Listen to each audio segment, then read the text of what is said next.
Good morning everybody, it's Robin on the Metalhead here. Hope you're going well. I'm at Milton Keynes train station. I'm just waiting for a train to get to Northampton and on to Birmingham today. Because today I'm going to visit the grave of Nick Drake, a famous folk singer who didn't get much fame and fortune in his life. But his memory has lived on, despite the fact he only put out 3 albums.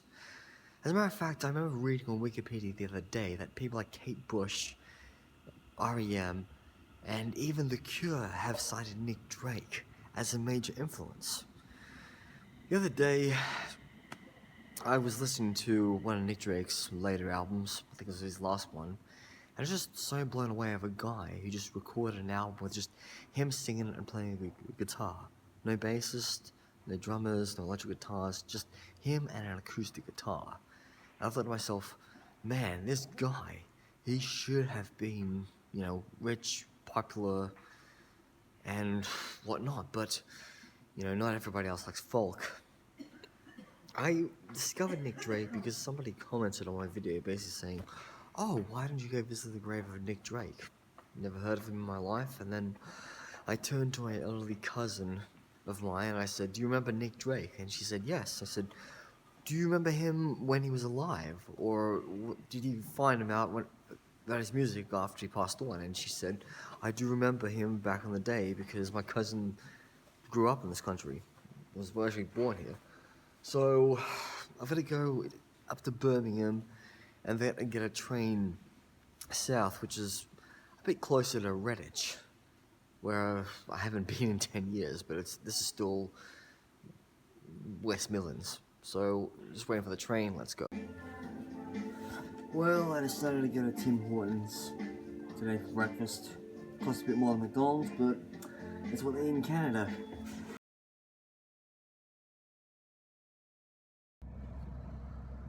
It's after 8:30. I'm on the West Midlands train. That's going to go all the way to Stratford-upon-Avon, which is quite an interesting city to visit because that's where William Shakespeare is buried. But today we're focusing on Nick Drake. I'm going to go to this little town. Let's see, it's shown on the map. I'm going to go for Danzey and then walk 0.9 miles to St. Mary Magdalene, Tanworth and Arden Church. Most confusing Tanworth with Tamworth, because in my country, Australia, we also have a Tamworth as well. Where country music is quite popular. Yeah, they have the gold guitars at Tamworth Country Music Festival every January. Yeah, so just on the train, heading out of Birmingham. Yes, so I'm only about a few stops away from Stratford-upon-Avon. Now, I was just heading this way and then I realized, oh wait, I'm going the wrong way, because if I came from north to south by train, then I should be walking north to get to Tanworth. So, I actually checked what an Uber could cost in this area, and it could only cost maybe a $5, so I may consider taking an Uber from the station to Tanworth to save me a bit of time. I know it would cost more than like a bus ticket, but think about it, there's no buses in this part of town. I really like it how some of these famous people who are buried within the West Midlands, they tend to get buried in like obscure locations. They don't have much public transport or buses. Like the other day, my buddy Sue and her husband Peter, they went walking in Rushock and they found the grave of John Bonham where he's buried. Now, I tried getting out to John Bonham's grave by public transport the first time I moved to this country. I failed. And then the second time I was in this country, I basically took a taxi from the train station to the grave. My Uber drivers dropped me off at St. Mary Magdalene in Tanworth, or the Welcome Anglican Church, Church of England. Really nice, really old church, I guess it is. 19th century, an old So, to find the grave of Nick Drake, he's got to be somewhere around the back. I know he's buried with a tree, and there's a sign that basically says, like, this is private property, like, be careful, don't disturb the area. Which is okay, fair enough. Because Nick Drake's sister is still alive, managing the estate. But the wonderful story about Nick Drake is that he was actually born in Burma. Yes, he was born in Burma in the colonial times because his parents were both British. They moved over to Burma during the 1930s, and that's where they met, did their work, and married. And then he was born there in 1948, and then he moved back to Tanworth as a child. And he also lived in Hampstead with his sister in North London, and his final years was basically just living in his parents' house, and that's where he tragically passed away. And so he was cremated and had his ashes buried in this churchyard, and then after his parents had passed on years later, they were buried with him.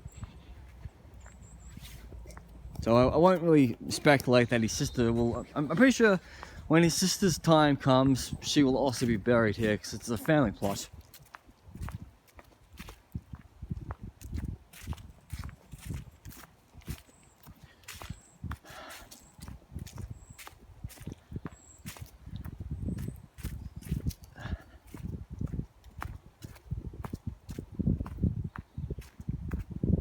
From what I recall, it's a really tiny grave. It's a small headstone, because it's how they buried Nick Drake's ashes was, I guess, the usual way they do it. They just like dug a hole in the ground. But yep, even though it's all cloudy and dark, this is the location. Yes. Excuse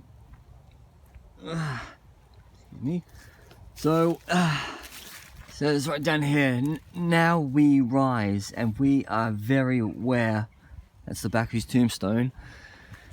And then at the front, it says, Nick Drake, 1948 to 1974, remembered with love, and his father, Rodney Drake, 1908 to 1988, and his mother, Molly Drake, 1915 to 1993.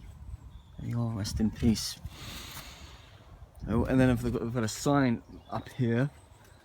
It says, the Drake's family grave is private property. Please do not place any adornments apart from small thought tributes and messages or any other grave space. Thank you. So, it was put up by the estate.